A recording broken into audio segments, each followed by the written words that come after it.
All right, let's bring you this particular story now as we look ahead then to see how these public hearings into the budget will go tomorrow. You saw him earlier on the show as we started the show. Just to talk to us about this, he's been in conversation with a number of public sector unions who are really unhappy. Others are on tenterhooks about what exactly is going to happen here. I suppose when you think about the unions right now as well as the workers, they're wondering if the increase, this 5.5% increase that they were looking forward to, could come through as soon as they expect, or maybe even they might have to wait for some delays. Well, a very good afternoon to you, Bongiwe, and of course to our viewers at home. These are indeed uncertain times for the public sector workers.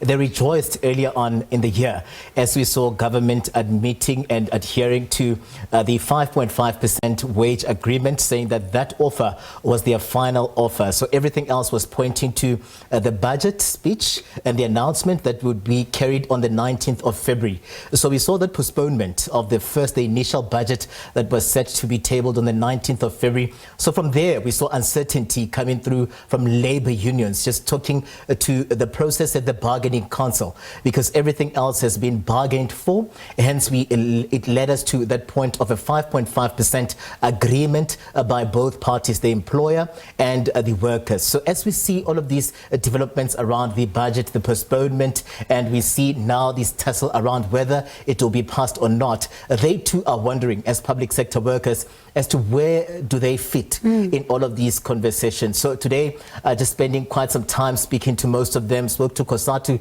earlier on. They're looking towards tomorrow, this being the process around the public consultations, the public hearings around this particular budget. Usually, you'd see that happening 2-3 days after the tabling of the budget. So we are in tricky times right now. So we see this process set up for tomorrow.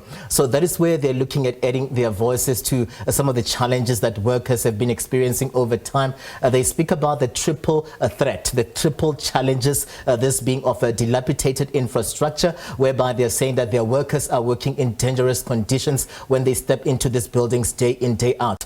The issue of the wages as well. They're looking towards the 5.5% because they're saying that the cost of living is too high and workers have not been able to keep up with the slow growth economy. At the same time, they're talking here, Bongiwe, of the shortage of staff in some of these sectors, in some of these departments where you're looking at teaching, you're looking at the police, you're looking at health, where they're saying that that budget came through with a little bit of comfort that there won't be austerity measures where these departments are concerned. They're worried that departments like your KZN, your Western Cape, they've already indicated in the teaching space that they won't be able to accommodate more workers there. So they're looking at ensuring that this budget, as it's passed, they move the monies to ensure that they close some of these gaps. But right now, they're looking towards that process to say the 1st of April, will it happen? Will it not happen? Most of them have already started planning. You can imagine that most of them have already started planning for the 1st of April. We saw when there was that passing of the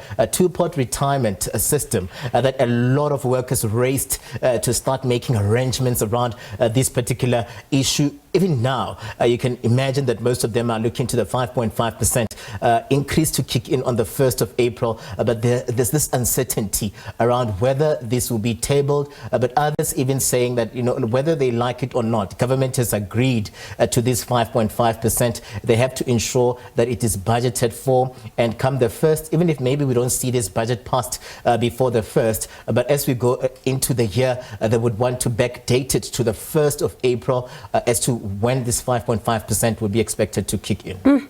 And especially because, Katlaho, they may not get all that they're asking for, especially as far as the issue of staff shortages are concerned, because even right now, they speak about staff shortages, but you then have a number of those who watch the budgets and say that, but you need to deal with the public sector wage bill. And if you're still trying to balance that conversation, chances of getting, a more staff complement may just be slim to none. Yeah, it's a very tricky time right now for everybody. Now, even when you look at how they're coming through to really form part of these concessions, they do agree that really over time there have been challenges to the economy, but they're not agreeing to that accession around the bloated public sector wage bill. They're saying that they've been scapegoated for so long, looking at the fact that over time there have been these freezes in terms of employment. So over time you'd see, as the public would be wanting these services, the growth to the population compared to the work complement. For instance, we're speaking to the Public Servants Association earlier on, the PSA, saying according to international standards, you would see that the ratio would be 1 to 200 in terms of the population here. But in South Africa, a police official is 1 to 4,000. So they are in charge of 4,000 bodies to 1.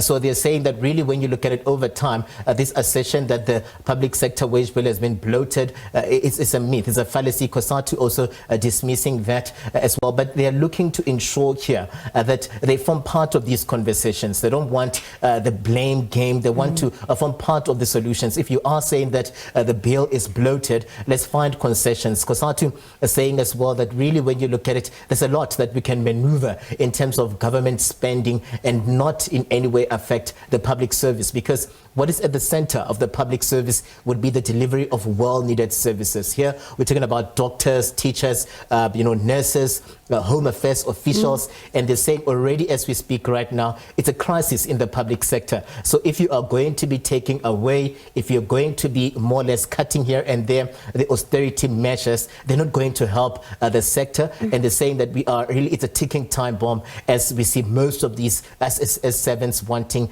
these services that would be optimum. But as we speak right now, it's a bit of a tricky one. So we'll see this process unfold tomorrow and see how then they would add their voices to all of these developments coming out of Parliament. And even before the budget, government spending has been the issue that even some of our viewers were talking about, to say you need to cut that in order to be able to at least look at other services. But it's going to be interesting to see what comes out of these public hearings. Thank you so much, Katlego. Appreciate it. That's my colleague there, Katlego Lehodi, bring us the very latest as far as those hearings, the public hearings into the budget are expected to kick off tomorrow.